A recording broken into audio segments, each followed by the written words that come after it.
We've got, the Clarity Act being marked up this week. Exciting to see that. We've got a lot of large banks and Ripple there in DC tomorrow having continued conversations around that. They did pass the markup with no Democratic support here recently. So unless they do get some Democratic support there in the Senate, I think it's highly unlikely that you're going to see the Clarity Act passed in the short term.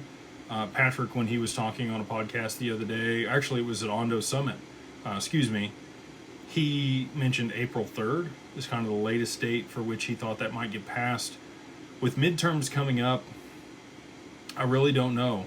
If they aren't able to get traction with the way that it's currently written, it may take much longer for that to get passed through as the focus shifts to midterms.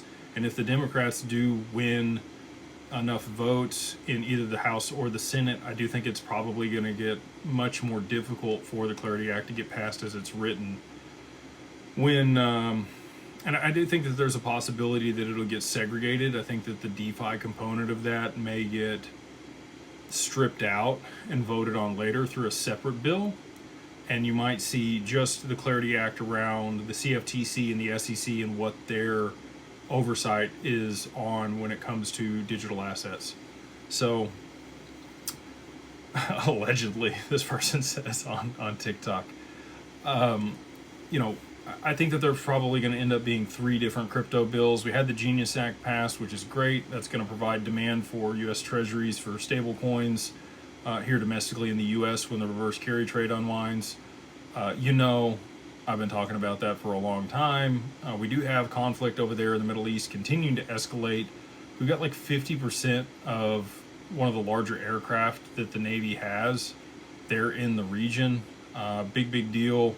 You've got Russia continuing to remove people from that region in anticipation of conflict escalating.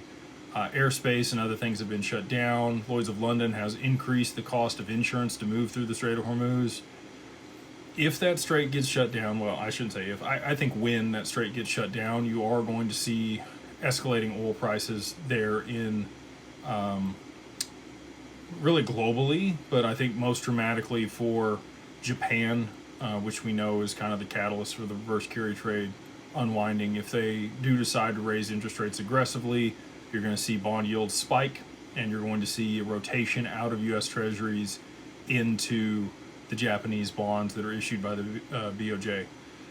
And that is the cascade of events that will unfold there when it comes to, the domino